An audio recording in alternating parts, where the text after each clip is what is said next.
चाहूंगा सुहास पटवर्धन साहब, Poona housing federation के। सुहास जी बताइए। ऍक्च्युली हा पुणे हाऊसिंग फेडरेशनने हा विषय घेतलेला आहे आणि मला खात्री आहे की तोराणे साहेब आता जरी म्हटले तरी लवकर दाखल करतील नाशिक हाऊसिंग फेडरेशन तर्फे किंवा उत्तर महाराष्ट्र पण त्यांची एक संघटना आहे त्या दाखल करतील आणि मला खात्री आहे की जे जस्ट आणि रिझनेबल आमची मागणी आहे ती 100% मागणी होणारच आहे, कारण आमची मागणी जस्ट आहे, रिझनेबल आहे आणि सगळ्या ग्राउंड आपण सगळे आकडेवारी दिले सरकारकडे आणि त्यांच्याकडे कुठल्याही गव्हर्नमेंटकडे दुर्दैवानं आकडेवारी नाहीये. त्यांचा जो खर्च आहे तलाठी किंवा सर्कलचा तो त्याच्यापेक्षा जास्ती आहे आणि आताच्या गव्हर्नमेंटने आम्ही गेले अनेक वर्ष याच्यासाठी सातत्याने मागणी केलेली आहे. जो ब्रिटिशांच्या वेळेचा विषय आहे, जो आउटडेटेड आहे विषय, तो कॅन्सल व्हायला पाहिजे आणि मला खात्री आहे की 4 तारखेला आम्हाला 100% न्याय मिळेल. धन्यवाद. धन्यवाद सुहास पटवर्धन साहब। श्री प्रसाद परब साहब, प्रभु साहब को मैं इनवाइट कर रहा हूँ। हाउसिंग गुरु रमेश प्रभु जी और उपनगर मुंबई जिला उपनगर हाउसिंग फेडरेशन के सचिव हैं और महासेवक चेयरमैन हैं। रमेश प्रभु जी, ये मामला आप किस तरह से देखते हैं? देखिए, 2006 से जब से एनए टैक्स को रिवाइज किया है, हर बार गवर्नमेंट ने कभी ना कभी स्टे दिया। हर बार कम से कम अभी लगता है 4-5 बार तोरस साहब नहीं और उसके पहले के जो अपना चंद्रकांत पाटिल थे, इन्होंने सबने हर एक बार इसको स्टे दिया है। तो अभी मुझे लगता है कि परमानेंटली इसको इरेडिकेट करना चाहिए, एबॉलिश करना चाहिए। हालांकि हम पीएल तो कर ही रहे हैं, बट गवर्नमेंट जो कमिटी बना रही है उसमें भी जो हमें सहभाग होके उनको पूरी तरह से ये बताना पड़ेगा कि ये जो एनए टैक्स है उसको एबॉलिश करना चाहिए और मुझे आशा है कि आने दिनों में वो एबॉलिश होगा। श्री प्रसाद परब साहब, मुझे आपके पास एक सवाल है। अभी बहुत सारा सोसाइटी ने एनए टैक्स ऑलरेडी भर चुका है क्योंकि उनका बैंक अकाउंट अटैच किया, पैसा लेके गए। कुछ लोगों का वाटर टैंक में आके उन्होंने बंद किया, पंप को बंद किया, सील किया। तो इस हिसाब से बहुत सारे सोसाइटी ने फिर पेमेंट किया, 4 लाख 5 लाख पार्ट पेमेंट। तो अभी इस माहौल में ये जो पार्ट पेमेंट किया है, क्या हम वसूली कर पाएंगे गवर्नमेंट से? यस सर, इसमें आपको मैं थोड़े ऑनरेबल सुप्रीम कोर्ट के कई सारे जजमेंट्स है, अगर आप उस जजमेंट्स को थोड़ा गौर अपन हम लोग अंदर इंटरफेयर करके देखेंगे तो बिफोर 2000 के जितने भी जजमेंट्स अगर देखेंगे इस फिस्कल टैक्स के ऊपर, तो वहां पे अगर जिस टैक्स को अनकॉन्स्टिट्यूशनल कहा गया था तो पहले वो लोग रिफंड करते थे, जिनसे वो लोग ने एक्स्ट्रा बर्डन या ऐसे जो टैक्स अनकॉन्स्टिट्यूशनल है, जो टैक्स आप नहीं ले सकते, और अगर आपने ऐसा टैक्स लिया है तो देन उस टैक्स को रिफंड की प्रोविजन थी। हमारे पास जजमेंट में भी ये दिखाई देता था। लेकिन आफ्टर 2000 अगर आप जजमेंट देखेंगे, इवन हमारे पास अंधेरी के आपके वो एडलैप्स की भी जजमेंट है, उसमें जो एंटरटेनमेंट टैक्स लिया गया था, जो गवर्नमेंट को तभी अधिकार नहीं थे कि एंटरटेनमेंट टैक्स लेने के लिए, और थिएटर जो है वो सुप्रीम कोर्ट के पास गए थे, वहां से वर्डिक्ट आया था कि वो जो टैक्स है आप नहीं ले सकते। लेकिन जो पैसा दिया गया था उसे अभी रिफंड वो लोग नहीं देते हैं। तो फिर वहां पे जजमेंट में हमें क्या दिखाई देता है, ये जो पैसा आपने एक्स्ट्रा कलेक्ट किया है from this activity which is illegal act, so for that पैसा आपको किसी ट्रस्ट को, किसी चैरिटेबल एक्टिविटी को, किसी सोशल कॉज में आपको वहां पे लगाना है। और ऑनरेबल सुप्रीम कोर्ट ने तभी चीफ मिनिस्टर ऑफ महाराष्ट्र को डायरेक्शन दिए थे कि इस पैसा ये आप सोशल कॉज कर रहे हैं, इसके लिए आपने खर्चा किया है, इसका एफिडेविट आप फाइल करके हमें बाद में दिखाइए। तो इस तरह से 2000 के बाद जजमेंट्स आना शुरू हो गए हैं। कोई बात नहीं है, हमने पहले भी बहुत सारा पैसे भरा हुआ है, सोसाइटी ने आज नहीं, काफी पहले से हम ये एनए टैक्स देते आ रहे हैं। और अगर हमारी जो अभी हम जो मांगनी कर रहे हैं बॉम्बे हाईकोर्ट के लिए, तो वो हम रिक्वेस्ट कर रहे हैं कि ये जो एनए टैक्स को इसको टोटली स्क्रैप कर दीजिए।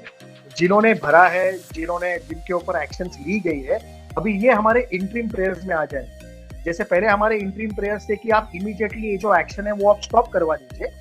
एंड सभी कोर्ट्स का ये मानना है कि पीआईएल टू द कोर्ट या PIL to supreme court, PIL to the high court is a PIL to the state government. मतलब स्टेट गवर्नमेंट अगर आपका ये कहना नहीं मानता है तो then court will interfere and they will protect the fundamental rights of every citizen as well as non citizen. तो इसमें कोर्ट जो हम लोग ने दूसरी मांगनी की थी डिमांड नोटिस स्क्रैप करने के लिए, वो मांगनी जो है वो हमारे स्टेट ने मान ली गई है। अभी वहां पे उन्होंने स्टे एक्टिविटी कर दी है। नाउ 4 अप्रैल को जब ये प्रोसीड होगा तो हम ये मांगनी भी हम वहां पे हाईकोर्ट के सामने रखेंगे कि जो कोअर्सिव एक्शंस लिए गए हैं, ये कई सोसाइटीज के अकाउंट फ्रीज किए गए हैं, इन्हें पहले आप डिफ्रीज करवा दीजिए, क्योंकि now you yourself have stayed the activities of raising the demand notice. So that will be also our prayer when we put it before the Honorable High Court. किसी को कुछ सवाल पूछना है तो आप पूछ सकते हैं. Sir, good afternoon. My name is Rupesh Sanghvi from Daisar. आज ही हमारे सोसाइटी में there was an SGM was called, and although I didn't attend it, but the agenda was of this SGM was to collect the tax on a monthly basis through maintenance charge.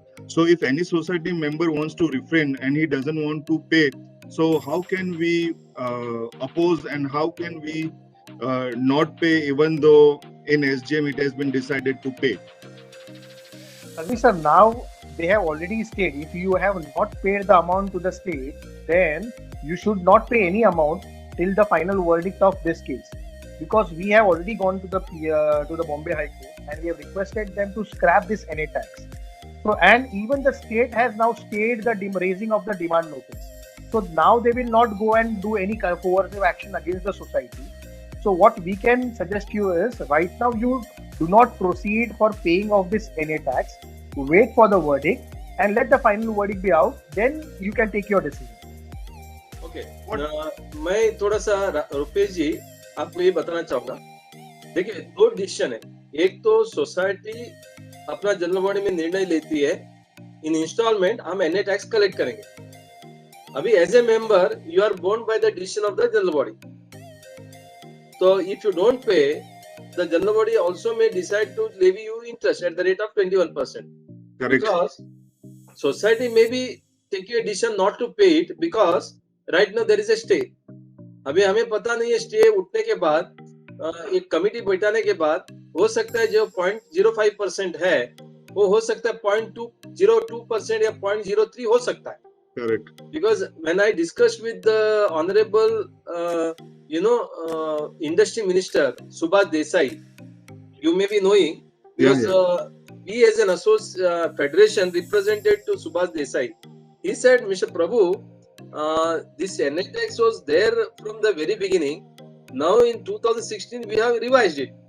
We have revised it from 3% to 1.5%. Then because of your all demand, we have made it 0.05%. Now that we are going to form a committee, आप भी उसमें represent करिए. We may reduce it to 0.25, 0.025, or we may make it 0.02%. आप जो abolition के बात कर रहे हैं वो होगा कि नहीं होगा मालूम नहीं. तो इसलिए मुझे ऐसा लगता है कि सोसाइटी ने यदि आपसे रिकवरी करने का एक डिमांड किया है, आप वो इंस्टॉलमेंट भरते रहिए, लेकिन सोसाइटी को एक लेटर दीजिए. जब तक फाइनल डिसीजन नहीं होती है, हाउसिंग फेडरेशन या जो भी पीएल डाले वो फाइनल नहीं होता है, आप कोई भी पेमेंट गवर्नमेंट को मत दीजिए.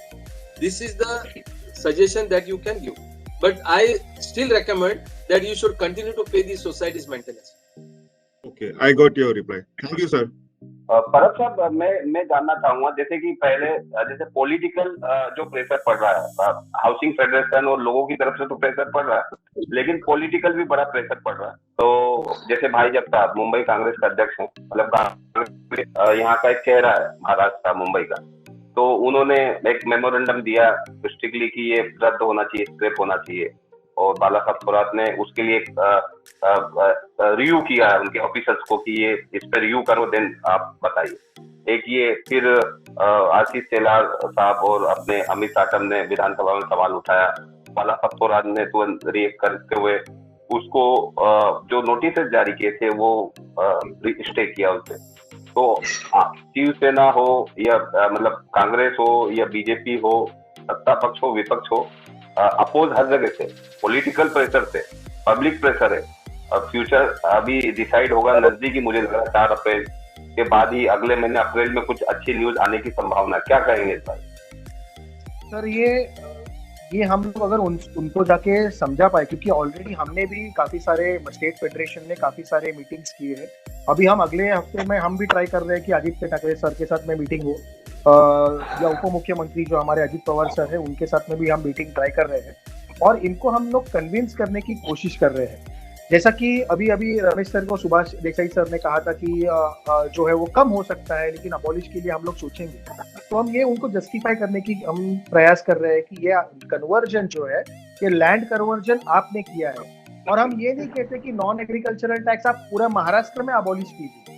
जहाँ पे मैं गाँव में बंगला बना रहा हूँ एग्रीकल्चरल लैंड पे, आप लगाइए ना एनी टैक्स। लेकिन जहाँ पे अर्बन एरियाज में डीपी प्लान्स आपने सैंक्शन किए, आपने लैंड कन्वर्जन किया है, वहां पे आप मुझे नॉन एग्रीकल्चरल टैक्स अगर आप मुझे हमसे ले रहे हैं, तो दैट इज वेरी अनजस्टिफाइबल। तो ऐसा करके हम उनको पुटअप कर रहे हैं। दूसरा स्टडी हमने ये भी बनाया हुआ है कि आपको land revenue non agricultural assessment से जो वैल्यू आती है, स्टेट लैंड रेवेन्यू क्यों कलेक्ट करता है, क्योंकि स्टेट उनको स्टेट चलाना पड़ता है। तो वो जो लैंड रेवेन्यू की वैल्यू आती है, और उसके लिए आपको सुभाष पटवर्धन सर ने मुद्दा ये उपस्थित किया था कि तलाटी हो, उनके जो कार्यालय है, उसको उनको जो एफर्ट्स, उनके जो मैन पावर वहाँ पे, मैन आवर्स वहाँ पे जा रहे हैं, उस मैन आवर्स को उनके पगार से अगर आप कैलकुलेट करेंगे, तो स्टेट रेवेन्यू जो जनरेट हो रहा है वो इनका पगार उनसे ज्यादा है। तो इट इज नॉट प्रैक्टिकेबल। मतलब वो हम लोग उनको वो भी दिखा रहे हैं कि अगर आप कैलकुलेशन करेंगे तो आपका पगार ज्यादा जा रहा है तलाटी को, आपके तलाटी के मैन आवर्स ज्यादा जा रहे हैं, तो आप ये एफर्ट्स को डाइवर्ट कीजिए ना, और आप रेवेन्यू कलेक्ट कर दीजिए। दूसरा रेवेन्यू आप कलेक्ट कर सकते हैं, दूसरे जगह पे आप कॉन्सेंट्रेट कर सकते हैं। लेकिन यहाँ पे जहाँ पे आपको इनकम भी नहीं हो रहा है, और यहाँ पे लोग भी हैम्पर हो रहे हैं, और आपने लैंड कन्वर्जन किया है, इन सारों मुद्दों को लेके हम स्टैटिस्टिक के साथ जो है वो स्टेट को रिप्रेजेंट कर रहे हैं। Not only in high courts. तो हम ये भी चाहते हैं कि अगर स्टेट इसको अबॉलिश करे तो हमें हाई कोर्ट में जाने की जरूरत भी नहीं होगी। तो पीआईएल जो है वो हमने जीवित रखी है, लेकिन सारे मुद्दे जो है वो हम स्टेट के पास उपस्थित करने की हर जगह पे प्रयास कर रहे हैं। अच्छा, एक लेआउट है, लेआउट में मान लीजिए 15 सोसाइटी है, तो रेवेन्यू डिपार्टमेंट ने क्या किया है, पूरा लेआउट का जो रेवेन्यू टैक्स है वो हर सोसाइटी को सेम बिल देते गए। मान लीजिए 15 बिल्डिंग का लेआउट है 3 एकड़ का, 3 एकड़ का जो बिल है वो सोसाइटी नंबर 1 को भी दिया है, सोसाइटी नंबर 2 को भी वही बिल दिया है, सोसाइटी नंबर 3 को भी वही बिल दिया है। Same amount same area distribute किया है। नहीं, डिस्ट्रीब्यूट नहीं किया है सर। डिस्ट्रीब्यूट किया है तो मैं समझ सकता हूँ। हाँ, टोटल 10 लाख रुपीज सपोज है, तो सभी को 10 लाख रुपीज लगाया गया है। बराबर है, सभी को 10 लाख लगाया। हाँ, सर मैं बोला कि हमने रोड हैंड ओवर किया है, हमारे पास गार्डन नहीं है, इधर पूरा लेआउट है, इधर इतना सोसाइटी है, वो बोलते हमको मालूम नहीं है, आपका ये पर्टिकुलर प्रॉपर्टी में आपका बिल्डिंग है, सोसाइटी है, हम लैंड ओनर के नाम पर बिल इश्यू कर रहे हैं, लेकिन आपको पेमेंट करना है। लैंड ओनर के नाम से बिल हर एक सोसाइटी को आ रहा है, और बहुत सारा सोसाइटी ने पेमेंट भी किया है, क्योंकि वो डर के। अभी क्या करना चाहिए प्रभु सर? ये सारे बिल्स आप कलेक्ट करके हमें, आप जब पीएल फाइल करेंगे या हमारे पीएल में, वो आप मुझे बिल सब भेजिए। ऐसे कई सारे, मतलब आपने जैसा अभी एक केस फैक्टर दिया है, वैसे जो क्रूशियल केस फैक्टर है, मुंबई फेडरेशन के पास 100 से अधिक ऐसे बिल्स आए थे जहाँ पे वो अलग अलग केस स्टडी था। तो उसमें से हमने सिलेक्ट करके 5 केस स्टडीज निकाला हुआ है। नवी मुंबई से 5 केस स्टडीज लिया है। नवी मुंबई में तो ऐसा हुआ है कि जिन्होंने 2016 में पैसा भरा है, उनको भी वापस बिल आया हुआ है, और उनके ऊपर कोअर्सिव एक्शन के लिए भी गए थे। तो ऐसे कई सारे केस स्टडीज है जो इंटरेस्टिंग केस स्टडीज है, जहाँ पे सीरियसली लग रहा है कि उनके फंडामेंटल राइट्स वायलेट हुए हैं। तो ऐसे मुद्दे को लेके ही हम हाईकोर्ट को दिखाने की कोशिश कर रहे हैं कि इस तरह से स्टेट गवर्नमेंट फंक्शन कर रहा है, और हैप्पीसाइडली वो लोगों से एनी टैक्स कलेक्ट कर रहा है, और इसीलिए इसे भी स्क्रैप करना जरूरी है। पहले तो है वो सिस्टम के ऊपर भी हम उनको पॉइंट आउट कर रहे हैं। तो ये बिल्स को अगर आप हमें फॉरवर्ड करते हैं, तो हम अपने जो इंटरिम रिलीफ है, हमारे जो आर्ग्यूमेंट्स है, उसमें हम इससे लेने की कोशिश करेंगे। Rupesh Sanghvi ji, last but not the least, जब भी सोसाइटी ऐसे अरेंजमेंट्स में पास हो जाता है, that so and so is the amount which would be equally distributed amongst all the society members, तो if you don't pay, you come in the list of automatic defaulters over a period of time. Yes. So in that case, what do we do?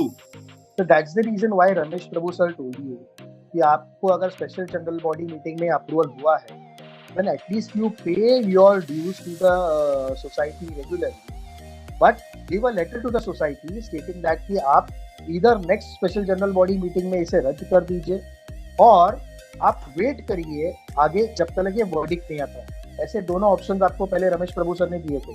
But if you are not paying it, then again the defaulter का जो है वो तलवार आपके ऊपर है. Thank you very much. My question regarding this particular NA taxes, our society went ahead and paid the total amount in 2 installments, stating that they were threatened by the Talati department, the state revenue department, that if you don't make the payment, we will cut your, stop your lift, we will we'll seal your gates, we will do many other things and not let you enter your society. So, and they went ahead and made the payment, and now they are requesting us to make the payments from ourselves. Of course, I'm definitely going to make my payment, but then this is something which is totally illegal, right? Sir, now actually you have made the payment. So right now we will not talk about the payment which has been done. First in this PL, we are trying to scrap this NA tax in the entirety. And also now, particularly with regards to your case, where you are already paid, your society has already paid the NA tax, and concerning that, we suppose the Bombay High Court gives a verdict that this NA tax should be scrapped down or should be abolished, then you have a separate remedy to file a writ against the state. Okay.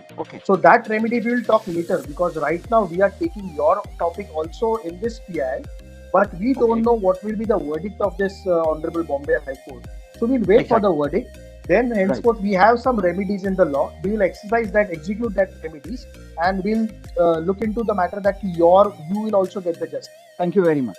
हमारा जो NA tax 98 से अभी तक भरा नहीं है जो builder ने. हमारा माड़ा का प्लॉट से, लेकिन 98 से भरा है, तो हमको कहाँ पे फाइंड आउट करना पड़ेगा कितना एनए टैक्स है करके? सर अभी आप फाइंड आउट मत कीजिए. अंदर फाइंड आउट करने जाएंगे ना तो आपके वो पीछे लग जाएंगे. तो अभी आपके पीछे कोई लगा नहीं है. इधर पब्लिक जो है वो पैसा देके भरी हुई है, उनके वॉचमैन के गेट्स बंद कर रहे हैं. तो आप अभी फिलहाल उस एक्टिविटी में मत इंटरफेयर कीजिए. हम कह रहे हैं कि ये पूरा का पूरा स्क्रैप हो जाए, और अगर स्क्रैप होने के बाद जो भी आपका पेंडिंग ड्यूज है वो आपको आने ही वाला है. उसके बाद आप जाके वहाँ पे represent. Okay, thank you. PLI का नंबर वगैरह सब मिल सकता है? 5712 of 2022. सर मैंने मैसेज किया आपको ऑलरेडी. तो मेरे आपकी आगे फ्यूचर में हम वेबिनार्स वगैरह भी करेंगे, आपको अपडेट भी देते रहेंगे. तो आपको आप मेरे उस ब्रॉडकास्ट ग्रुप से जुड़ जाइए. उदय कुमार. उदय में तो पहले से हूँ आपके थे. ऑलरेडी है. उदय कुमार जी है.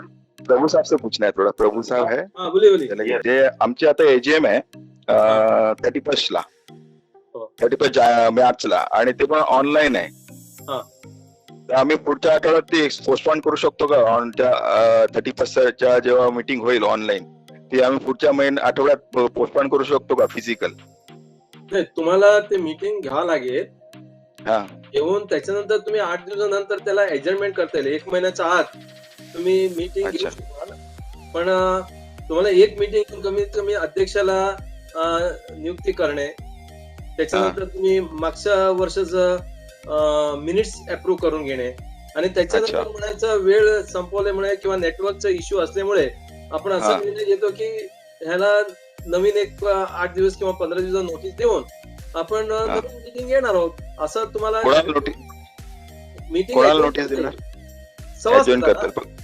सभासदांना. पण ते काय एमसी मेंबर आहेत तेच ऑनलाईन घ्यायचं करतात, फोर्स करतात. आम्ही तर सगळे मागतो फिजिकली, पण ते ऑनलाईनच मागतात. प्रॉब्लेम तो झालाय.